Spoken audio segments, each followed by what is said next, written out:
it will be like this. Okay, my head will move. Okay, the ball will spin in this way. This is the position, isn't it? So this is the x-axis if you are considering, and if you are doing the movement on that axis, the movement will be like this. Did you get that? Okay. Now, when you are doing the movement on this axis, this is called the roll. Okay, you call rolling like this. It's rolling. Okay? So you give it a name, roll. Now look at the axis which is passing through the ears, yani from here. Like this axis. If I turn this axis, you know it very well, isn't it?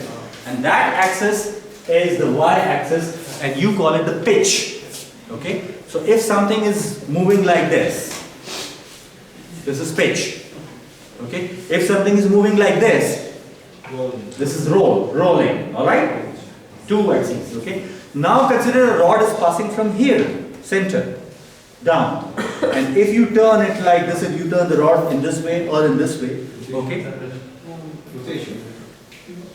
Alright, you got it? And this has another very special name, you call it yaw. Okay? Yaw.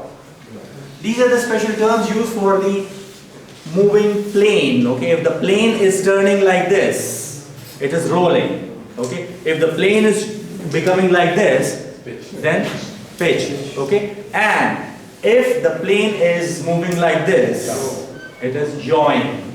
Okay?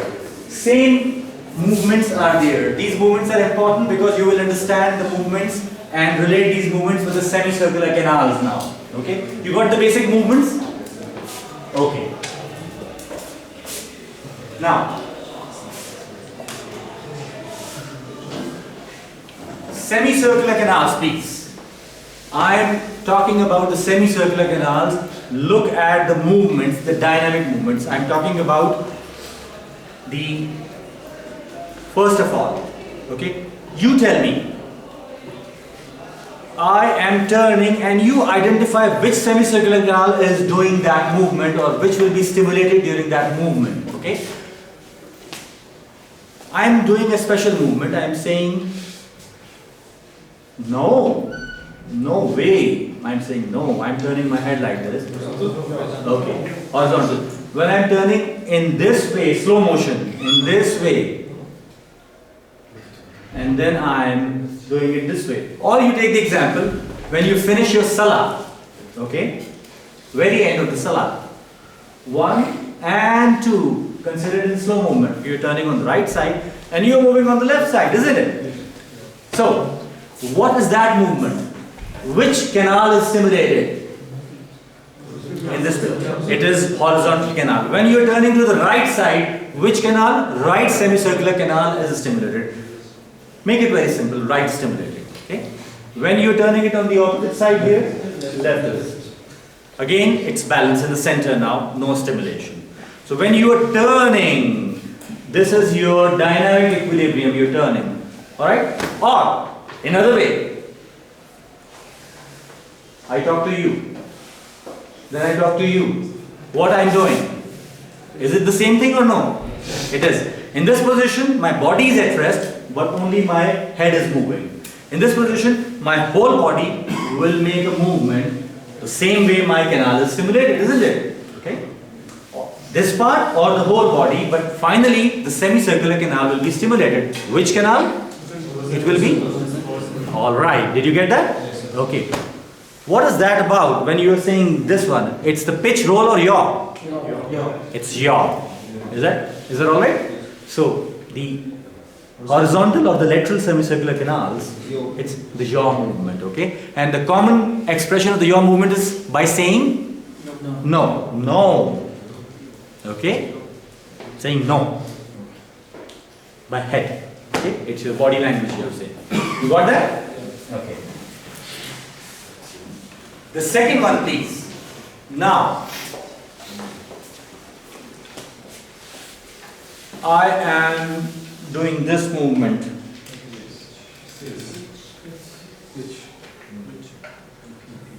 Which semicircular canals are you talking about? Anterior. or superior. Anterior, superior, and superior. You can take any name, doesn't matter really, okay? So what movement you are doing? This way, isn't it? Down, alright? And look at the direction. It's like this. The exact and the best way which they are sensitive to is this one really here and this one really here in this way. But most of our movements are like this, centered.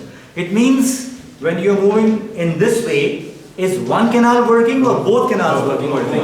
Both are contributing to that. If you especially here, if something is here and I have to pick it and I bend it like this and pick it from here, what is that movement? And if I something pick from here like this, turning, now it's an angulated movement, takriban exactly in the direction of the canal, isn't it? So now my canal is stimulated more. But even in this position when I'm moving, the two canals are contributing and doing the job. Okay? Alright. So what movement is that? It's not yaw, it's pitch or roll. It's pitch. You agree? This one. Okay? Alright. When you are going at the back side here, okay? In this fashion, now you consider this one, okay? When you are going in this way,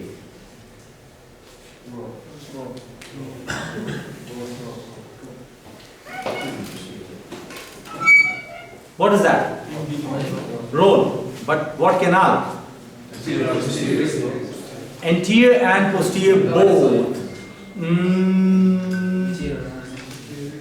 More likely this movement is believed to be controlled by the, especially if you are going towards the back side of your shoulder here, like if you're going here in this area, then it's more dominating posterior canal which is doing the job. Generally speaking, this movement like this is considered to be the tilt, the lateral sideward tilt. Okay, that is more attributed to the posterior canal. Okay, and the forward movement is for the. So I'm saying, yes, you're right. Yes. Which canal? No way, I'll not allow you to do that.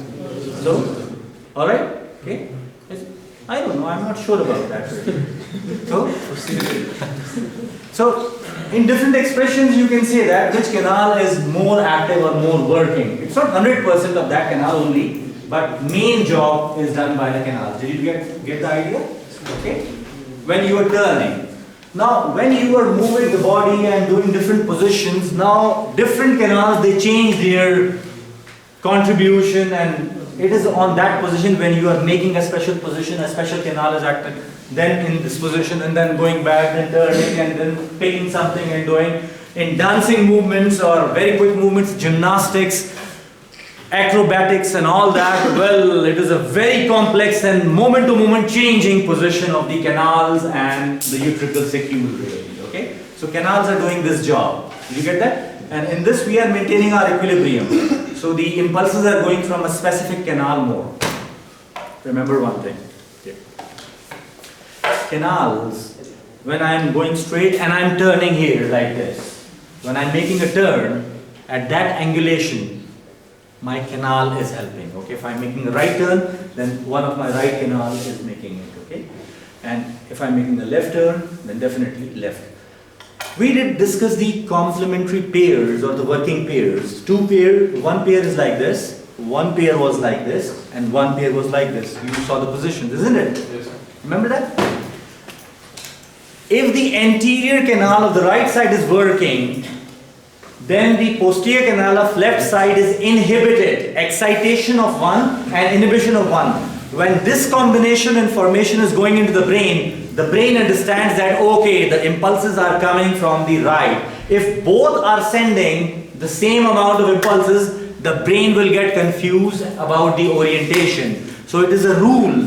When one canal is active more, definitely, then the other one, the other working part of the pair, is inhibited. It's a rule, and it's a very special way it is happening, okay?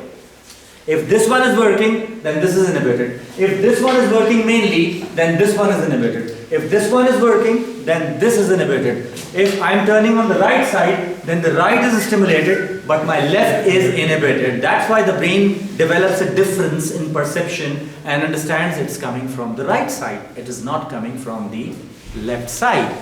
Alright? So make it a rule. Working period, one side stimulation, other side inhibition, and that will give you the final information and understanding. Is that alright? Okay. Now, you know the movement, now you see. Okay.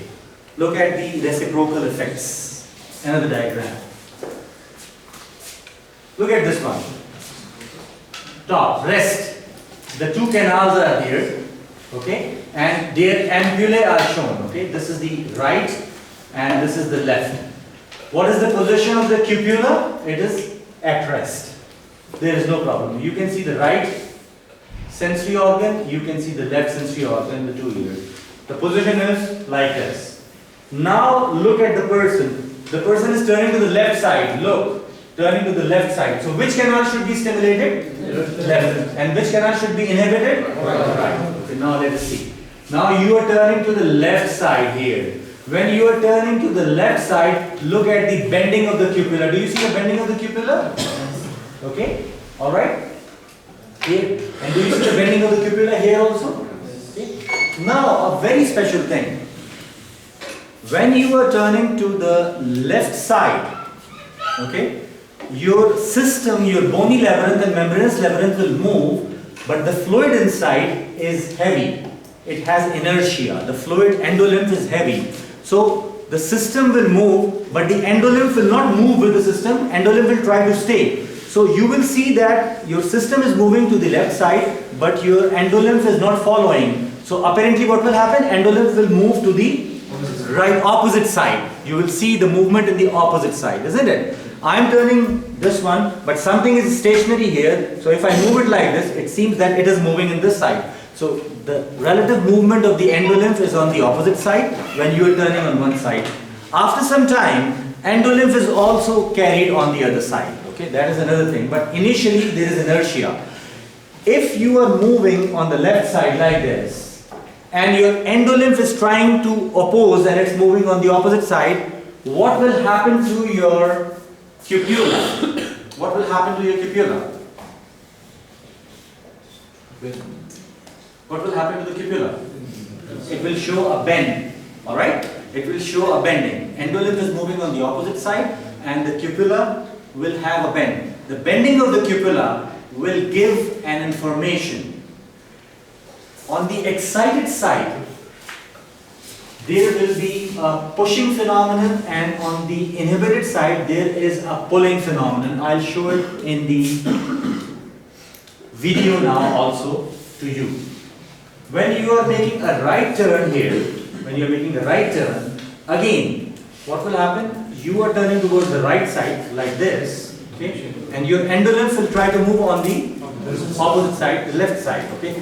That is a pushing phenomenon. This endolymph will push the cupula in this one, and in this ear also the endolymph is moving in this side. But that phenomenon is called the pull phenomenon. It is moving away from the cupula, and here it is moving towards the cupula. So push and pull phenomenon. Push is excitation and pull is inhibition. Okay? So when there is a push-pull phenomenon, in the excited area it is a push phenomenon, and in the opposite area, inhibited area, it's a pull phenomenon. This combination will go to the brain and the brain will see. Now you can see here, please.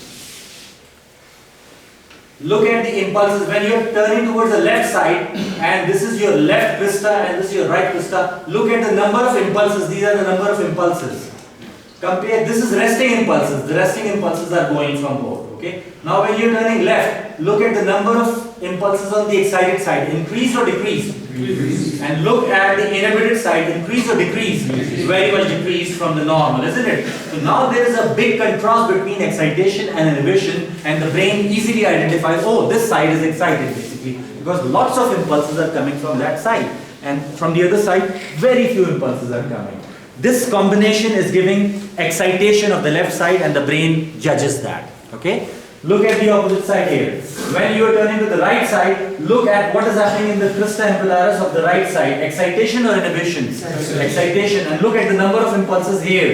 It is inhibition. This contrast is very important. One side has to be inhibited, other side has to be excited. If it is equal, brain doesn't have any idea about the position really, okay? So for the positioning, the new position, it is very important to have a contrast of excitation and inhibition. Am I clear about that? Great. It is a little difficult phenomenon to understand, but I hope you are getting it, okay?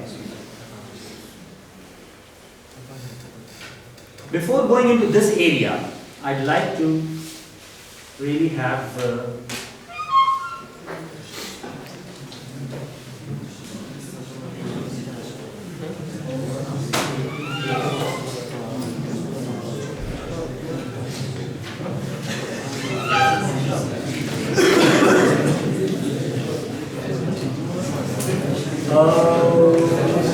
Abdullah, we need a maximum of the volume output from here. Can you adjust the volume output?